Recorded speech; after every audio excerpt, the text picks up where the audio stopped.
Yes guys, how's it going? Welcome back to a new video. I hope you guys have all had a great Friday, are looking forward to the weekend, and it seems like Newcastle are now set to sign Anthony Gordon. The transfer that seems to have been going on for the last week appears to be just about done. Reports coming out from Sky Sports as well as a number of other outlets that the two teams have now agreed on a fee. That was the big thing. Newcastle did not want to reach what Everton believed. I think it was 60 million Everton were wanting for Anthony Gordon. I believe Newcastle were offering closer to 60. It would appear the two teams have now met in the middle, and the fee is meant to be 40 million plus 5 bonus. So yeah, according to Sky Sports, this one is set to be done very, very soon. Obviously, Gordon has tried to get the move going by not turning up to training for the last 3 days. I believe he was there today. And it was also thought that maybe the deal could get scuppered full stop because of the fact that Everton were set to sign a new manager. It sounds like it's going to be Sean Dyche. I partly thought, with the new manager coming in, that Everton might have sacked it off altogether because they want the new manager to have every resource possible to try and keep them in the league. But it's a player that, hadn't been playing as well for them. And if they have an opportunity to move a player on for, as I say, 40 to 45 million, I can see why they've gone ahead and done it. So you let me know your thoughts on Anthony Gordon down below. I know it's a player that we've spoken about quite a lot over the last week with lots of different views on the player. At the end of the day, he ticks a lot of boxes that Eddie Howe wants in a player. Yes, he's a bit of a prat.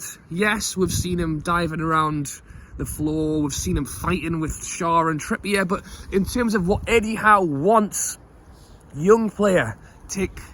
Premier League experience, tick. Work rate, tick. Turnovers in the final third, tick. There's a lot of stuff on this guy's list that Eddie Howe is interested in.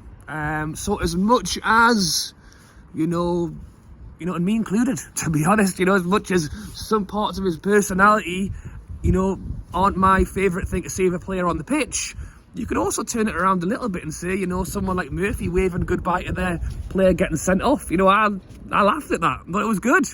Joe Linton kicking players all over the pitch. When Gordon's doing it for your own team, it's a little bit different. And you talk about Eddie Howe not wanting to, we're not here to make friends. We're not here to be loved. We're here to win. And that's exactly what Eddie Howe's trying to achieve. And it's clear that he thinks someone like Gordon will add to that. Because that's the thing. We've not just been linked with them in the last week. These links have been going on since the summer. And it's understood there was a lot of interest in him from behind the scenes as well. As I've mentioned, or did I mention at the start? I can't remember now. Amanda Staveley has reportedly been getting involved with the deal to try and propel things. Now, we actually saw her over in Saudi Arabia with Murdad.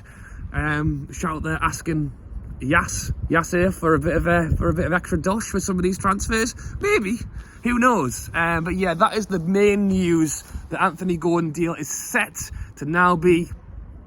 The fee is set to be agreed, and I don't think there'll be any problem in terms of agreeing personal terms. I mean, the guy doesn't even want to go to the training ground. And look, I've seen people also saying, is that professional? Is that something that Eddie Howe wants to see? Eddie Howe's a man who is like the ultimate professional. If he's bringing a player in, how will he feel about the fact that he's kind of thrown his toys out the pram and said, if I'm not going to get the move, I'm not going to come to training, I'm not going to come and play for this club ever again, all this kind of stuff. I don't imagine really that would sit particularly well with Eddie Howe.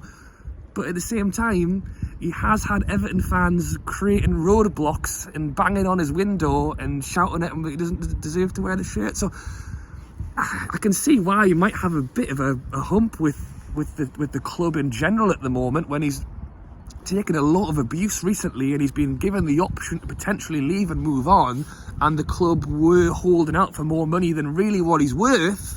Has him not going to training helped this go through? Was it unrelated? Because they've actually not announced that he didn't come in because of that. It was understood he actually had I think the first of the 3 days he didn't go in, apparently he had the day off. He was allowed that day off. Now, did he call up and go, actually, while this is all going on, I would prefer to have a little bit longer off? Maybe. But yes, the big news coming out, as I said, Sky Sports, a few other reports that the deal is said to be done. Not quite done deal yet. I don't think it's quite a here we go. We'll have to wait and see if Fab wants to let us know. But it's understood the fee is 40 million plus 5 bonus, and that personal terms are pretty much agreed, and it's ready to go. This is the thing, that we've got less than a week left of this transfer window. No game for Newcastle this weekend, which is a strange one. Thanks to Eddie Howe's masterclass, he made sure we got knocked out of the FA Cup, so we've got a nice break in time for the second leg of the Carabao Cup semi-final, which pretty much means that for us, we've got a nice moment over this a nice moment over this weekend to try and get these transfers sorted out. And that's the thing, we want to try and get something over the line, and then hopefully with a few days to go, we could see a few of the little ones pop through as well. But it was very clear that Gordon was the main one for quite a while, and we'll have to wait and see. There's a few links still out there for right backs as well. Harrison Ashby, the West Ham right back, 21 years old. It's thought that he is still in the eyesight of Newcastle. It's a position we've been chasing all window, is this kind of young right back to maybe cover behind Trippier. We obviously know that Crafty's injured, and presumably Eddie Howe doesn't fancy Manquillo, so we'll have to wait and hear if any more comes on that. We've also been linked with Dumfries.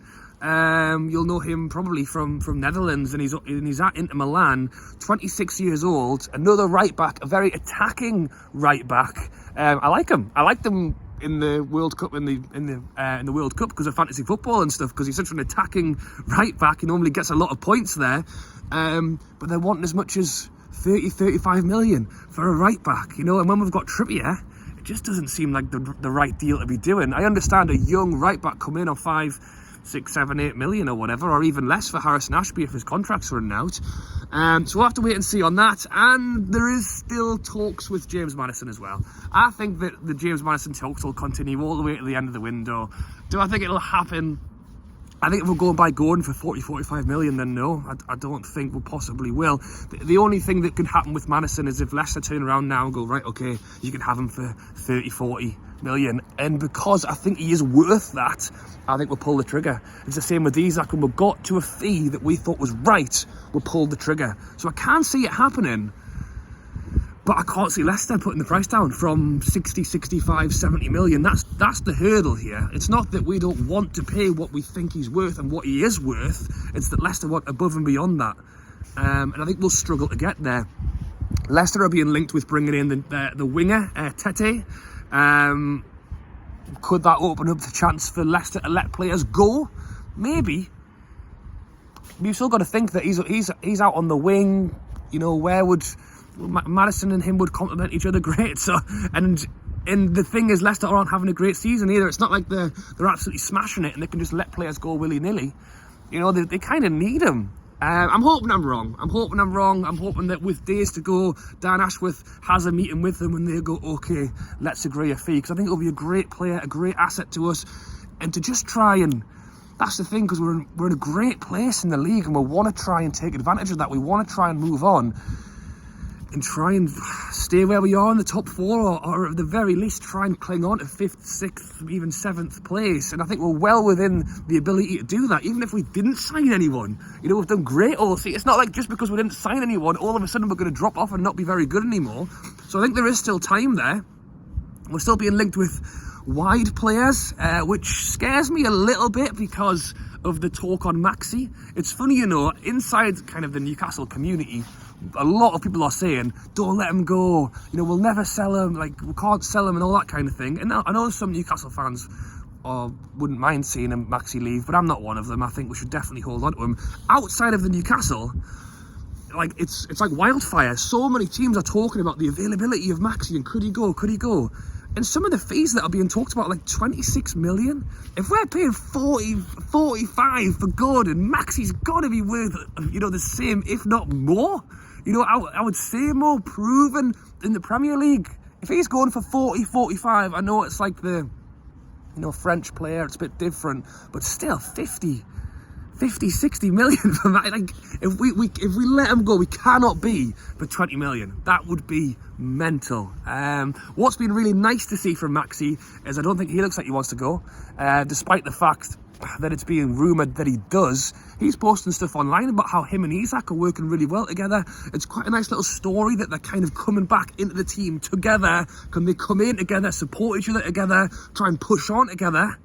I think that will be really good, and we saw how great they were at the end of that game in the Carabao Cup. Hopefully they can continue to do that together further. And the final bit to mention before I go off and have a few beers and enjoy the weekend, Bruno is being rumoured with a new contract extension, which is great to see. Hope that comes off for him. It's something that I believe, I wouldn't be surprised if Newcastle are looking to do across the board, to be honest, especially when we're bringing in like players like Isak, players like Anthony Gordon, who are probably going to be on a fair wedge for the transfer fees that they're coming in. They're going to get paid well for it as well. If you've got someone like Bruno or even Joe Linton not earning as much as maybe some of these players will be when they get in, it's worth kind of sorting that out ahead of time. And obviously it puts a bit of security down for us. Not that I think we'd sell Bruno to anyone. I think because we've got the money now, you know, we don't have to sell. Like, these players aren't just going to go. We're in a great place. He's loving life, but we're rewarding him and with a bit of extra money, and we're also putting a bit of security down for us so that it's not easy for anyone to pry him away. So we were waiting here on that one. It's interesting because I think Newcastle are doing the right thing in terms of offering contracts internally, because you want to reward these players who have done a good job, not just bring players in on huge wages and then they're turning around going, why the hell's he's only just got here and he's getting paid double me. So it's a good move, it's a clever thinking. And yeah, we're waiting here on the Gordon one, so let me know your thoughts down below. I've got a feeling there's going to be a bit of a split in the comments over this. Eddie Howe likes him, the club like him, Amanda's apparently getting involved because she likes him, you know. And regardless, when he puts on the black and white shirt, we're going to back him. But it's not done yet. Just it's said to be agreed. And we'll have to wait and see very soon. All right, guys, enjoy your Friday night. Enjoy your weekend without Newcastle playing. And we'll get ourselves pumped up ready for Tuesday. All right, catch you later.